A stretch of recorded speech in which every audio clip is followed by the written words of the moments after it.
Assalamualaikum warahmatullahi wabarakatuh. Kita jumpa lagi dalam pelajaran ilmu pengetahuan alam dan kita akan membahas bab 3 dengan judul struktur dan fungsi.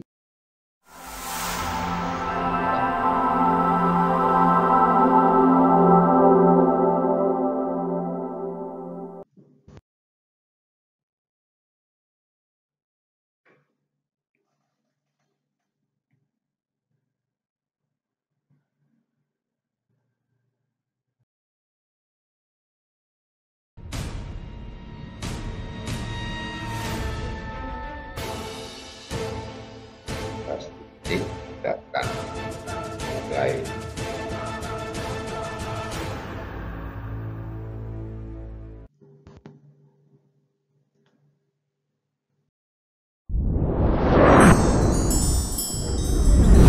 Dan fungsi tumbuhan.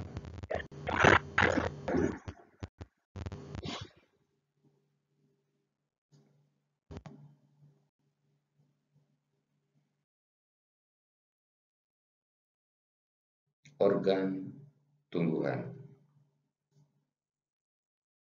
dibedakan 5 macam organ pada tumbuhan, yaitu akar, batang, daun, bunga, biji, dan buah.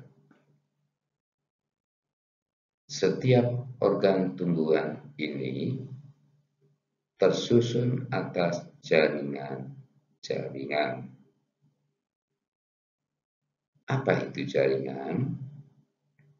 Jaringan adalah sekumpulan sel yang mempunyai struktur dan fungsi yang sama. Kita akan membahas satu persatu dan berikut jaringan yang ada pada tiap organ tumbuhan. Kita bicarakan yang pertama, akar. Fungsi akar yaitu untuk menempatkan tumbuh-tumbuhan pada tanah, sehingga tumbuhan dapat berdiri tegak di atas tanah atau di tempat tumbuhnya. Yang kedua, akar dapat juga menyerap air dan garam mineral.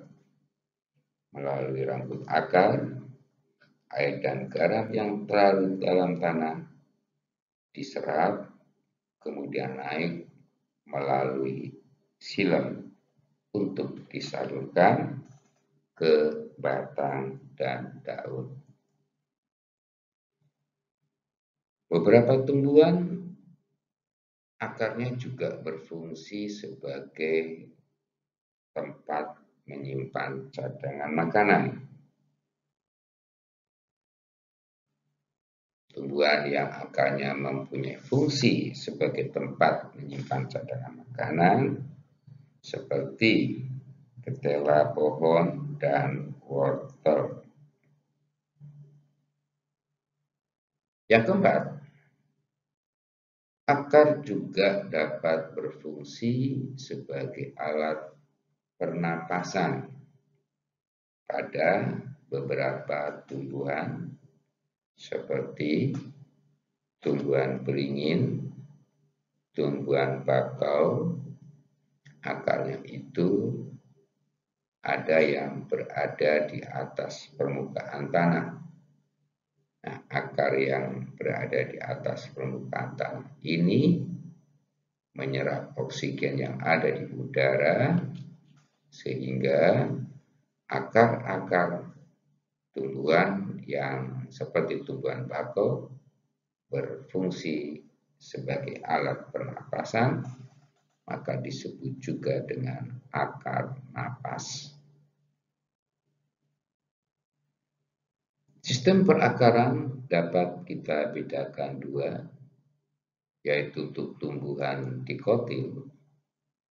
Sistem perakarannya disebut dengan akar tunggang, dan untuk tumbuhan monokotil, sistem perakarannya disebut dengan akar serabut. Jika akar kita potong dari atas ke bawah secara membujur, ini gambar irisan membujur dari akar, maka akar dapat dibedakan dari dua struktur. Yang pertama, struktur luar akar dapat kita amati adanya rambut akar. Rambut akar ini berfungsi untuk memperluas bidang penyerapan air dan garam mineral yang ada di tanah, diserap oleh rambut akar yang bentuknya panjang dan ramping sehingga dapat menembus tanah.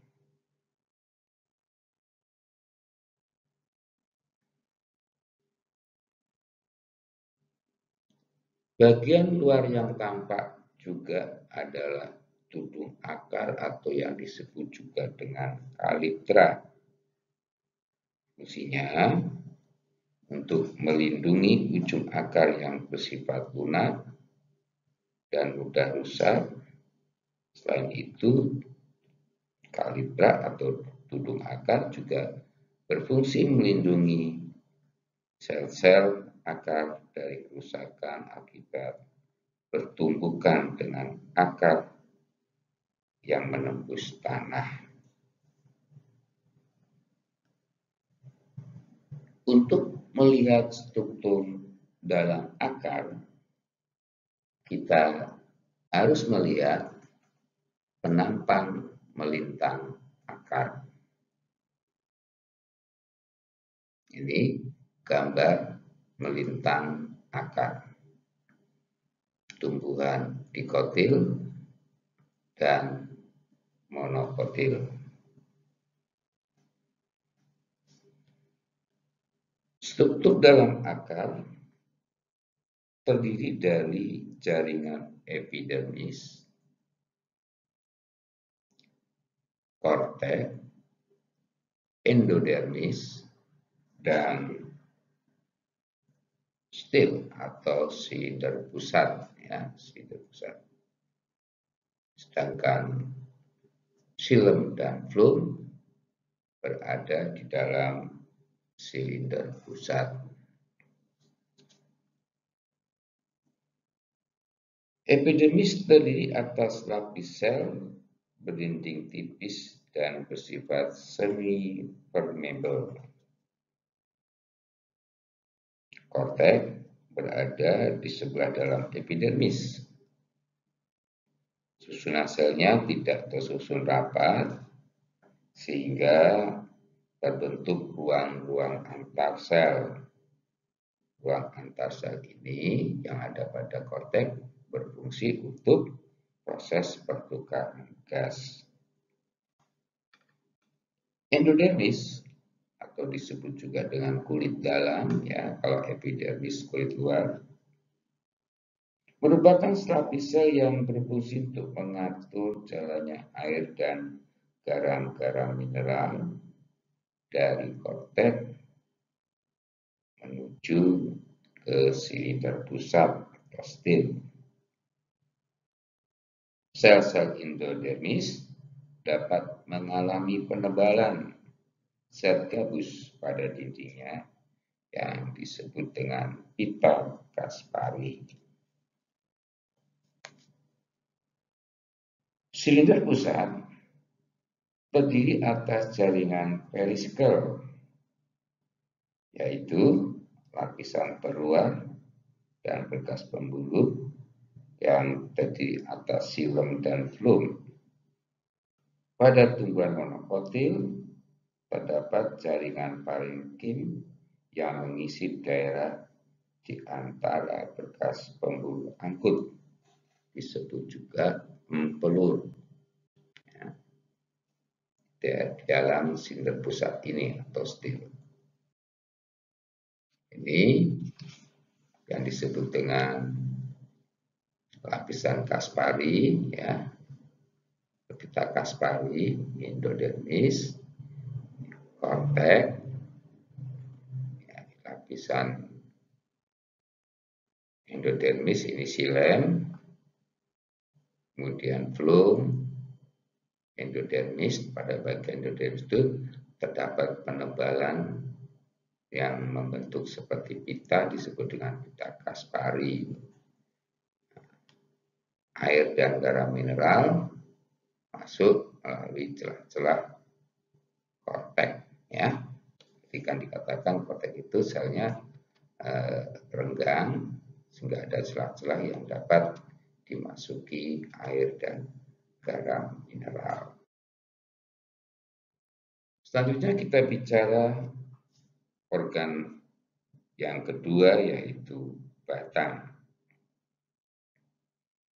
Batang merupakan organ tempat lintasan hasil fotosintesis yang diproduksi oleh daun. Ya, nanti kita bahas bagaimana daun melakukan proses fotosintesis. Pada beberapa jenis tumbuhan, batang merupakan bagian terbesar, termasuk cabang dan ranting.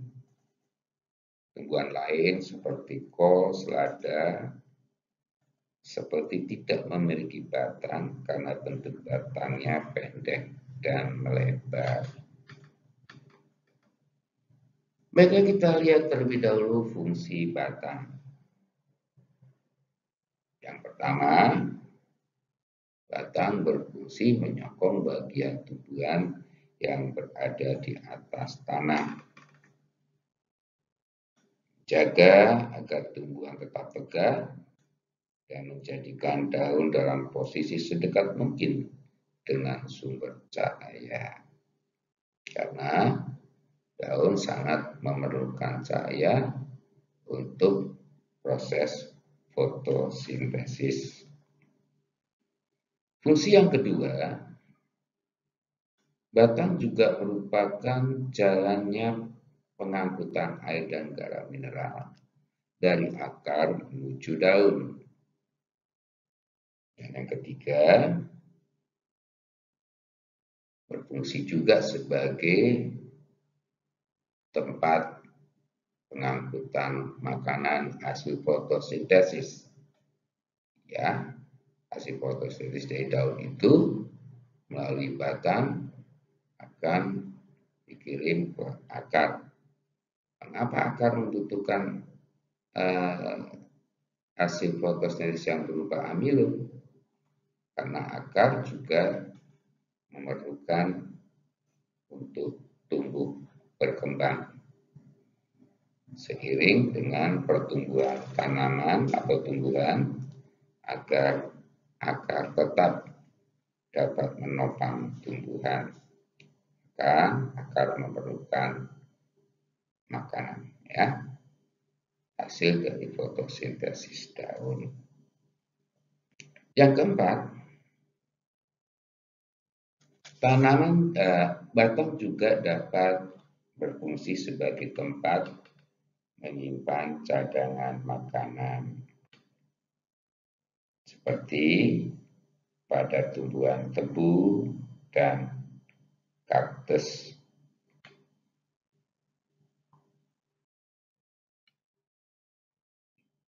Struktur luar batang pada tumbuhan tingkat tinggi, struktur luar batang dibedakan menjadi batang tumbuhan herba dan batang tumbuhan berkayu. Tumbuhan herba memiliki ciri-ciri lunak, ya, batangnya lunak, berwarna hijau, ukurannya kecil. Misalnya batang pohon bayam, batang kangkung, batang lidah buaya, dan sebagainya. Pada umumnya batang tumbuhan sayur mayur. Sementara itu, batang tumbuhan yang berkayu memiliki ciri-ciri keras, tebal, warnanya coklat. Contohnya, ya kalian bisa menyebutkan banyak ya, tumbuhan yang memiliki kayu ya, atau tumbuhan berkayu. Ya, bisa kalian sebutkan contohnya mangga, jeruk, nangka, ya banyak lagi. Kalian bisa sebutkan yang lain. Struktur dalam batang hampir sama dengan akar, yaitu tersusun dari epidermis, jaringan epidermis, korteks, endodermis, dan stil atau silinder pusat. Jaringan epidermis merupakan lapisan terluar yang tidak memiliki rongga antar sel. Epidermis berfungsi untuk melindungi lapisan yang berada di dalamnya. Epidermis batang dapat bermodifikasi menjadi lentisel. Nah, lentisel ini merupakan lubang pada batang yang berfungsi sebagai tempat pertukaran gas dengan udara luar ya. Kemudian korteks. Korteks terletak di sebelah dalam epidermis dengan sel-sel penyusun memiliki vakuola yang besar. Fungsi korteks untuk menyimpan makanan pada batang. Rongga di antara sel-selnya berfungsi untuk pertukaran gas.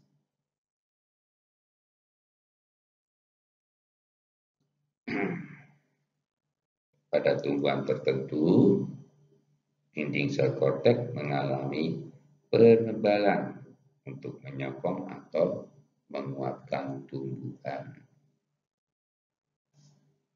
Endodermis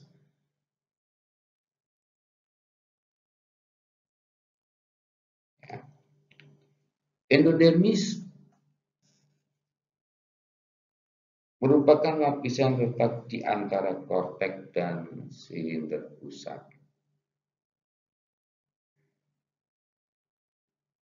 Pada batang, lapisan ini tidak begitu jelas dan hampir bersatu dengan korteks ya. Maka pada gambar tidak baik ditunjukkan lapisan jaringan endodermisnya karena hampir bersatu dengan korteks. Silinder pusat atau stil tersusun atas empelur dan berkas pengangkut yaitu xilem dan flum. Ya.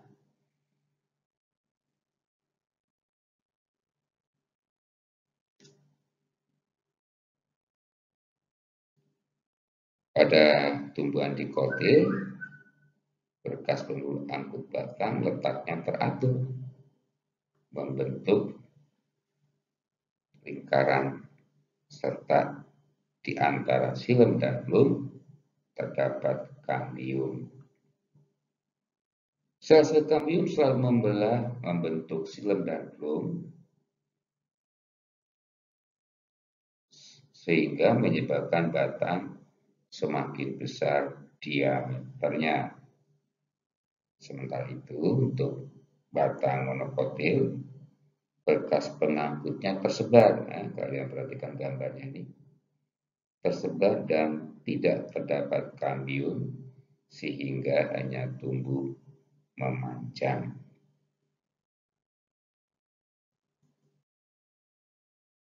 Nah, bertambah panjangnya xilem, bertambah lebar ya karena pertumbuhan xilem itu pada batang melebar. Tentu melebarnya xilem berbeda ketika musim kemarau dan musim penghujan. Silem bertambah lebar lebih besar ketika musim penghujan dibandingkan musim kemarau, karena pada saat musim penghujan tentu kalian paham pohon tumbuhan banyak menyerap air sehingga silem lebih mengalami pertumbuhan yang ke samping ya, melebar. Dan kita tahu bahwa satu kali musim kemarau dan satu kali musim penghujan itu adalah 1 tahun, sehingga lingkaran-lingkaran yang terjadi pada batang ini dapat kita gunakan untuk memprediksi berapa umur dari suatu tumbuhan. Ya, ini pada umumnya terjadi pada tumbuhan berkayu atau tumbuhan dikotil. Jadi seperti pada gambar ini kita melihat ini 1 tahun silem melebar ketika karena musim penghujan, kemudian yang garis coklat kecil ini tipis, ini adalah pertumbuhan silem selama musim kemarau. Maka dari lingkaran-lingkaran ini kita dapat memprediksi berapa tahun usia tumbuhan. Pada gambar kita bisa hitung 1, 2, 3, 4 ya. Maka ini tumbuhan berumur 4 tahun. Nah, lingkaran-lingkaran pada silem di dalam batang tumbuhan ini disebut dengan lingkaran tahun. Jadi lingkaran tahun adalah lingkaran konsentris.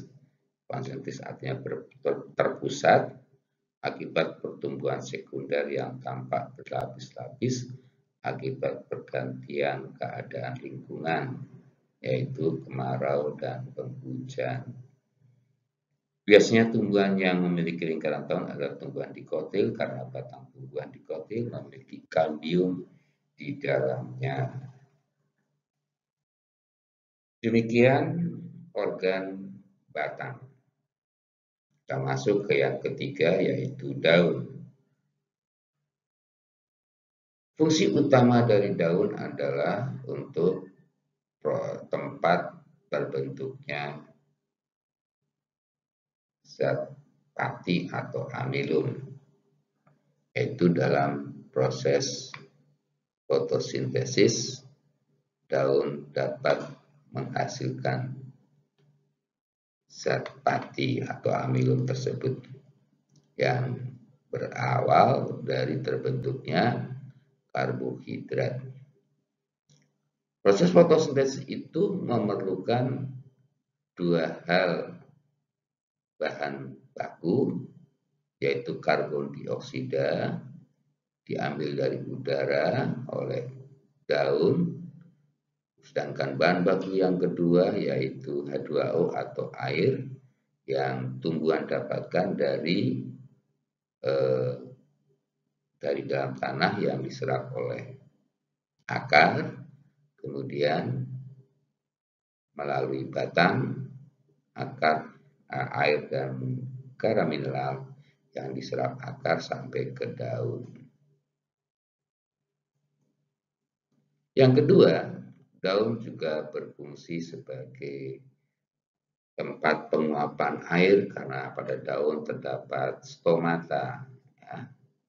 Stomata ini berfungsi untuk penguapan air ketika daun mendapatkan air yang berlebihan, tetapi daun juga mempunyai kemampuan untuk menjaga agar air tidak berkurang, khususnya air yang didapat dari akar melewati batang itu tadi, yaitu dengan cara stomata menutup ketika tumbuhan kekurangan air, sehingga airnya tidak teruapkan. Fungsi daun yang ketiga adalah sebagai alat pernapasan atau respirasi, ya, di mana hasil daripada fotosintesis, daun mengeluarkan oksigen, sementara untuk proses fotosintesis itu sendiri, daun mengambil karbon dioksida. Jadi karbon dioksida dari udara diambil oleh daun, setelah daun gunakan untuk fotosintesis, hasil dari fotosintesis itu dihasilkan oksigen yang dilepaskan ke udara, sehingga pada daun terdapat pertukaran gas CO2 dan O2. Itu sebabnya alat pernapasan pada tumbuhan yang paling utama adalah daun. Ya, yang paling utama karena tadi di awal ketika kita bicara akar, ada juga sebagian tumbuhan yang akarnya bisa digunakan untuk alat pernapasan. Fungsi yang lain daripada daun adalah tempat untuk menyimpan cadangan makanan maksud Pak Edi. Dan fungsi yang terakhir, daun juga dapat berfungsi sebagai alat reproduksi atau perkembangbiakan. Tentu saja perkembangbiakan yang dilakukan oleh daun itu terjadi pada beberapa jenis tumbuhan seperti tumbuhan cocok bebek, ya, yaitu perkembangbiakan vegetatif.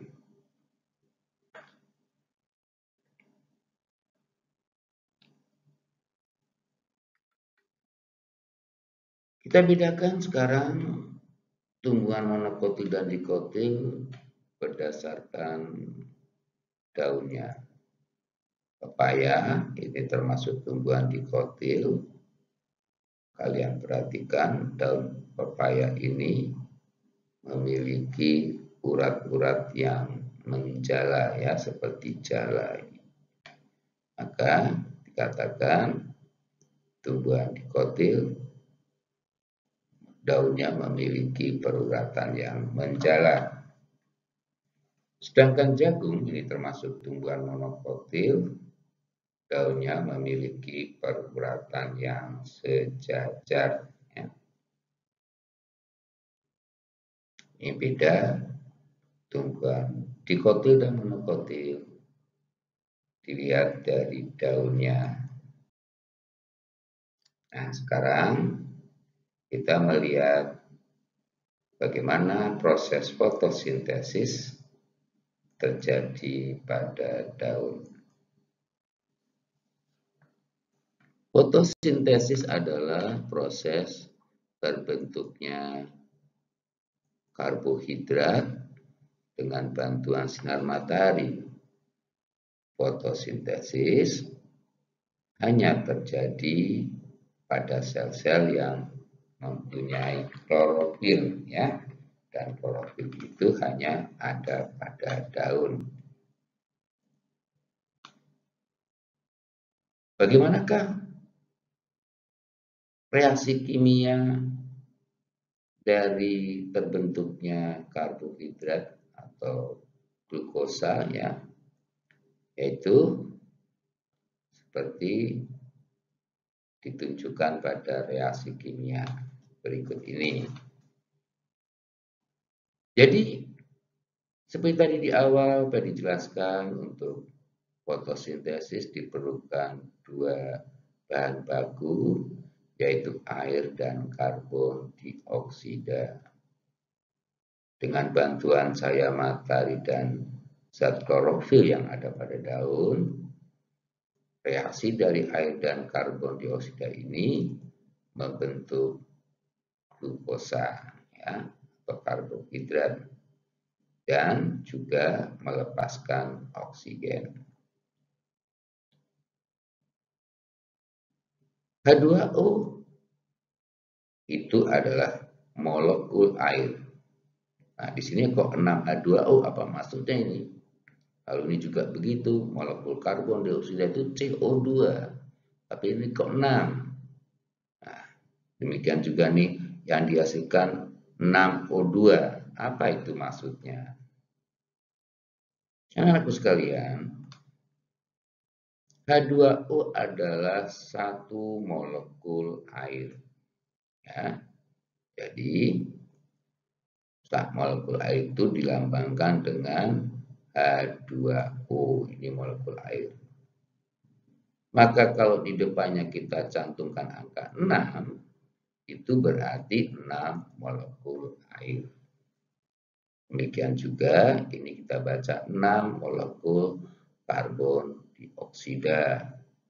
Yang ini hasil reaksinya 1 molekul karbohidrat atau glukosa dan 6 molekul oksigen. Dalam persamaan kimia berlaku hukum jumlah atom unsur-unsur sebelum reaksi sama dengan jumlah atom unsur-unsur sesudah reaksi. Saya bagi dua, ya, sebelah kiri adalah sebelum, sebelah kanan sesudah. H2O artinya satu molekul air. Maka satu molekul air terdiri dari 2 atom hidrogen dan 1 atom oksigen. Maka 6H2O itu artinya 6 molekul hidrogen terdiri dari 12 atom hidrogen, ya. 6 kali 2 karena satu molekulnya 2 atom, kalau 6 molekul kan berarti 12 atom, ya, 12 atom hidrogen. Dan berapa oksigennya? Nah, kalau satu molekul air itu satu atom oksigen, maka karena ini 6 molekul air terdiri dari 6 atom oksigen, ya. 6 atom oksigen. Bereaksi dengan karbon dioksida, yaitu 6 molekul karbon dioksida, maka karbonnya ini juga terdiri dari 6 atom karbon, dan oksigennya 12, ya, 12 oksigen, 6 kali 2. Karena satu molekul karbon dioksigen terdiri dari 2 atom oksigen. Jadi kalau 6 molekul karbon dioksida terdiri 12 atom oksigen. Nah, kemudian kita lihat sebelah kanan, yaitu hasil reaksi terdiri dari 6 atom karbon pada satu molekul karbohidrat, ya, 6 atom karbon, ini Kc. Kemudian berapa hidrogennya? Nah, ini kita lihat hidrogennya ada 12 atom, ya. 12 atom hidrogen. Ini tulisannya kurang bagus ini karena dipakai mouse, ya. Masih satu molekul karbohidrat juga terdiri dari 6 atom oksigen, ya. Nah, 6 atom oksigen. Di samping satu molekul karbohidrat yang dihasilkan, fotosintesis juga menghasilkan 6 molekul oksigen. Satu molekulnya terdiri 2 atom oksigen, maka 6 molekul oksigen terdiri dari 12 atom oksigen. Nah, sekarang mari kita lihat. Tadi sudah dikatakan pada reaksi kimia berlaku hukum jumlah atom-atom dari unsur-unsur sebelum dan sesudah reaksi adalah sama. Kita lihat atom hidrogen. Berapa sebelum reaksi? Ada 12. Ya, ini 12 atom hidrogen. Sesudah reaksi, oh ya, sesudah reaksi juga 12 ya. Jadi atom hidrogen sesudah reaksi juga 12 sama ya.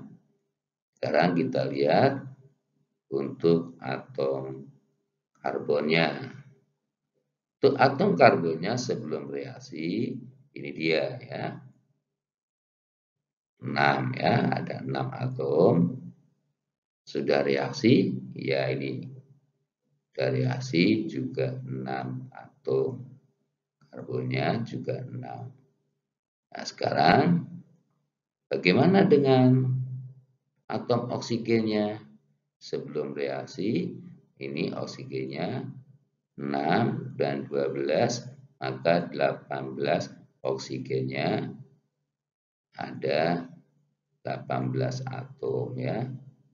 Demikian juga di sini 6 dan 12 jumlah atom oksigennya ada 18 juga. Nah, demikian anak-anak sekalian, mengapa pada reaksi kimia ini untuk menghasilkan satu molekul karbohidrat atau glukosa yang diperlukan 6 molekul air dan 6 molekul karbon dioksida.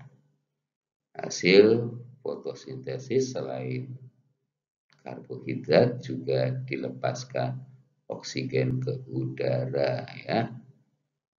Itu seterusnya nanti CO2 itu sudah diambil oleh daun untuk berfotosintesis, hasilnya oksigen dilepaskan dan begitu seterusnya. Saya hapus dulu ini untuk kita melanjutkan pembahasan berikutnya.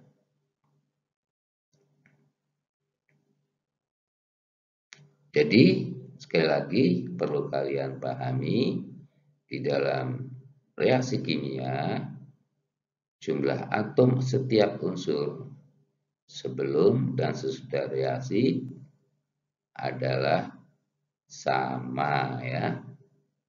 Jadi sudah dihitungkan, tapi sayang tulisannya agak kurang baik ya karena menulisnya menggunakan mouse. Oke, kita lanjutkan sekarang.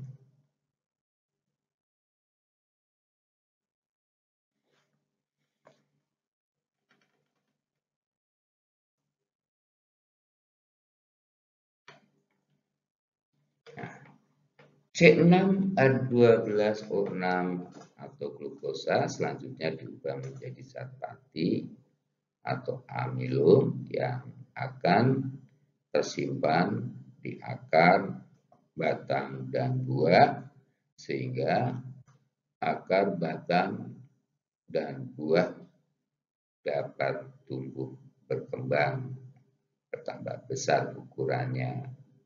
Adapun kelebihan amilum sebagian tersimpan di akar, batang, dan buah seperti tadi dijelaskan. Pada saat beberapa tumbuhan akarnya berfungsi menyimpan cadangan makanan, beberapa tumbuhan akar batangnya berfungsi menyimpan bahan makanan. Kalau buah jelas ya, tentu pada buah itu didapat dari hasil fotosintesis.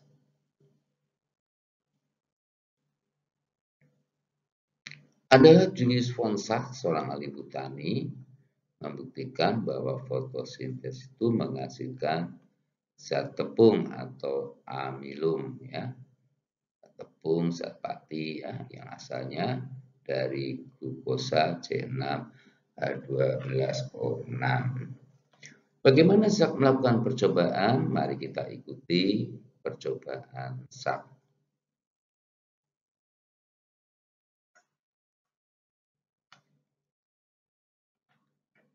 Langkah pertama, Sach menutup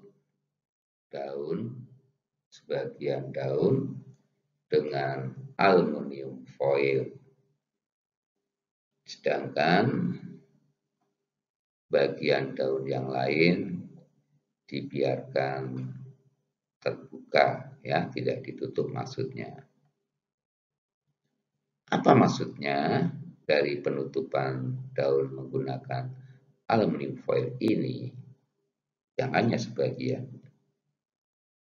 Untuk bagian daun yang tertutup aluminium foil, itu artinya mencegah sinar matahari masuk ke dalam daun. Maka bagian daun yang tertutup aluminium foil tidak terjadi proses fotosintesis. Sedangkan bagian daun yang tidak tertutup tetap berlangsung proses fotosintesis. Kegiatan pertama ini dilakukan pada daun dan daunnya masih di pohon. Dibiarkan sampai kurang lebih 6 sampai 12 jam, ya. Ya, tujuannya memberi kesempatan kepada bagian daun yang tidak tertutup aluminium foil untuk terjadinya proses fotosintesis. Nah, langkah berikutnya, daun yang sudah kita biarkan sebagian tertutup oleh aluminium foil selama 6 sampai 12 jam itu kita rebus, ya, agar daun menjadi layu, sel-selnya mati, ya. Jadi tujuannya untuk mematikan sel-sel daun. Langkah ketiga adalah melarutkan klorofil, ya. Jadi klorofil yang ada di daun itu kita larutkan terlebih dahulu dengan menggunakan larutan alkohol, ya. Nah, maka alkoholnya nanti akan berubah warna karena klorofil yang ada pada daun itu larut. Dengan kita larutkan klorofil, maka yang ada pada daun adalah sebagian daun yang tidak tertutup aluminium, ada amilum sebagai hasil dari proses fotosintesis, sedangkan di bagian daun yang tertutup aluminium tidak terdapat amilum karena tidak terjadi proses fotosintesis. Nah, untuk membuktikan hal itu, maka dua bagian daun itu ditetesi dengan larutan iodium. Maka pada bagian yang tertutup akan terjadi perubahan warna yang pucat, ya, sedangkan pada yang tidak tertutup perubahan warnanya adalah biru kehitam-hitaman gelap, ya. Ini menunjukkan bahwa pada bagian yang tertutup oleh kertas aluminium tidak mengandung amilum, sedangkan yang tidak tertutup terdapat amilum di dalamnya atau mengandung amilum.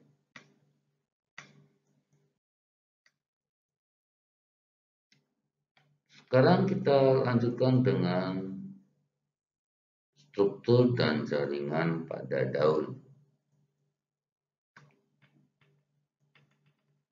Daun memiliki lapisan kutikula, ini juga merupakan hasil diferensiasi dari epidermis, ya, termasuk jaringan pelindung, ya. Apa itu kutikula? Kutikula adalah lapisan lilin, ya. Kalau kalian perhatikan permukaan daun itu mengkilat, ya, mengkilat. Ya. Tujuannya agar terjadi bila mana terkena sinar matahari yang membawa panas, sinar matahari itu akan terpantul sehingga daun tidak cepat mengalami penguapan air karena sinar matahari yang datang terpantul dengan lapisan yang mengkilat, lapisan lilin di atas permukaan daun yang disebut dengan kutikula. Lapisan di bawah kutikula yaitu jaringan epidermis. Nah, jaringan epidermis pada daun ini ada dua bagian. Ada yang di atas bagian atas daun, juga ada di bagian bawah daun yang disebut juga epidermis bawah, ya. Epidermis bawah nanti. Selanjutnya mesofil palisade. Pada mesofil palisade ini, ya, yang seperti pagar ini terdapat klorofil. Klorofil juga terdapat pada mesofil bunga karang.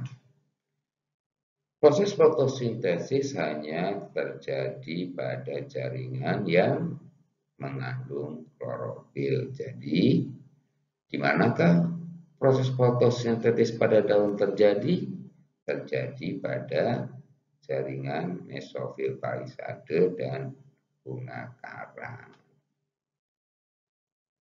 Sedangkan ini yang disebut dengan berkas pembuluh, ya, atau berkas pengangkut, ya, yang terdiri dari dua, ya, yaitu xilem dan flum.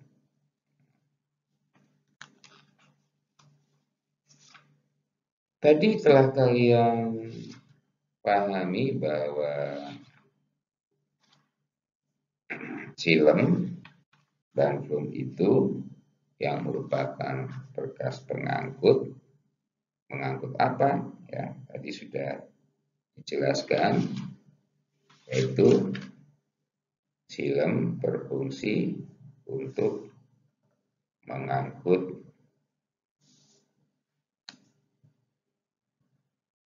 apa tadi?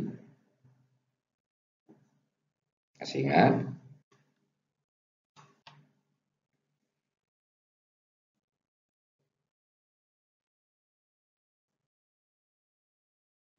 Apa tadi? Yang mulai dari tanah, akar memiliki xilem, ya, jaringan xilem. Melalui jaringan xilem ini air dan garam mineral diserap oleh akar.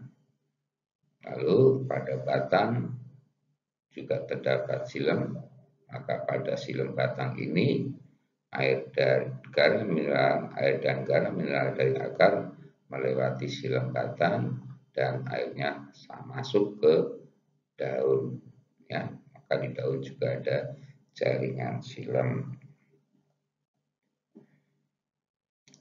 Nah, sementara setelah daun melakukan proses fotosintesis dan menghasilkan apa tadi? Zat pati, zat tepung atau amilum,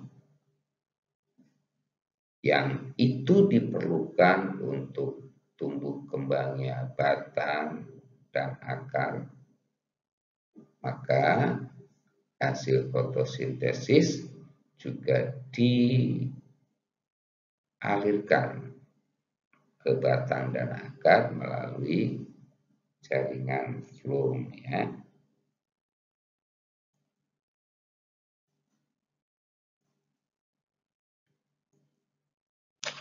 Nah, sementara stomata berfungsi untuk menjaga kandungan air pada daun, ya. Jadi ketika daun di dalamnya banyak air, maka akan diuapkan melalui stomata.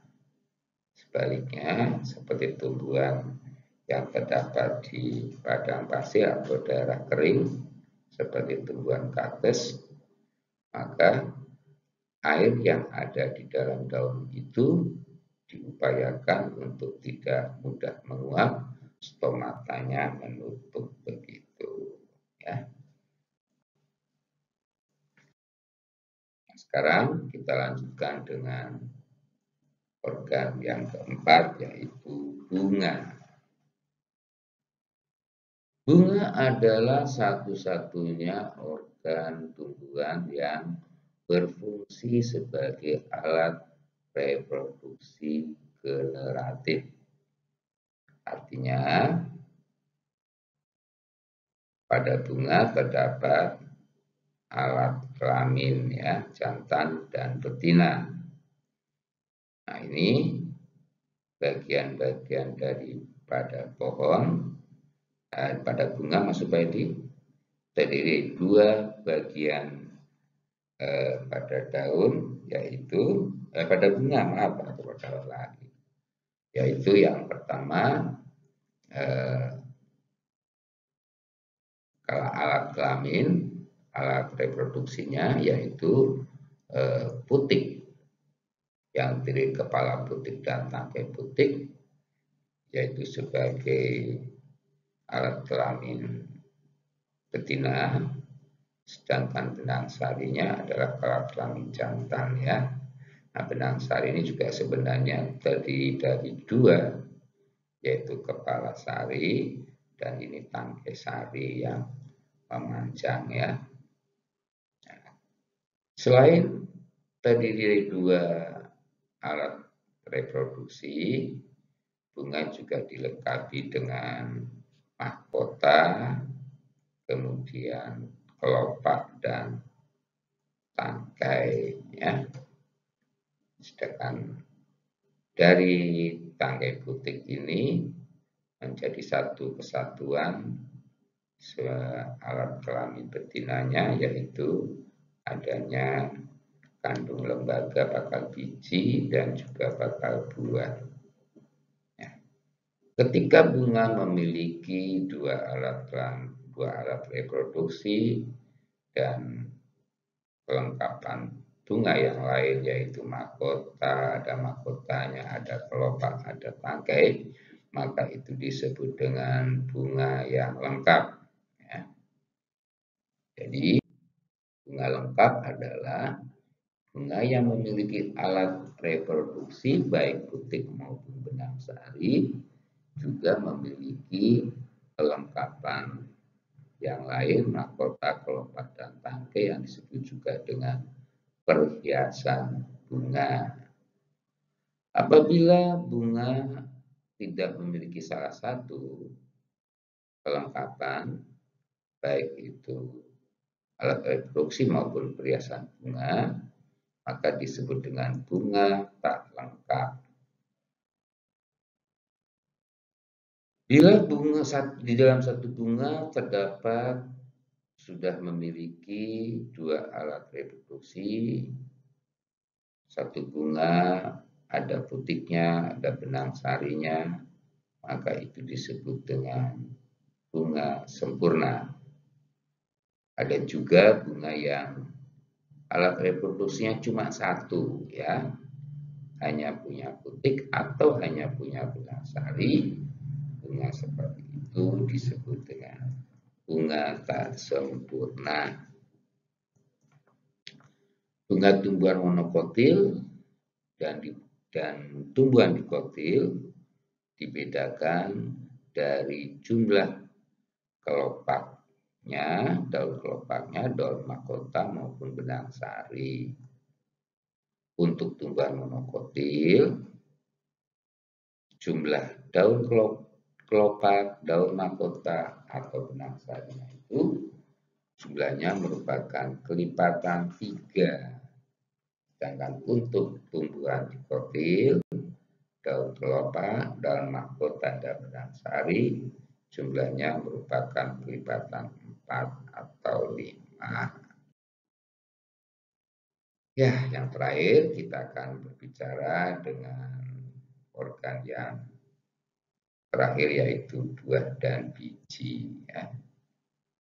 Ini yang tadi merupakan alat reproduksi betina pada bunga, yaitu ini kepala putik, kemudian tangkai putik, dan bakal biji serta bakal buah, ya.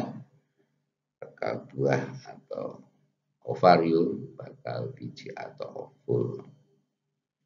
Nah, serbuk sari yang jatuh ke kepala putik, kenapa jatuh?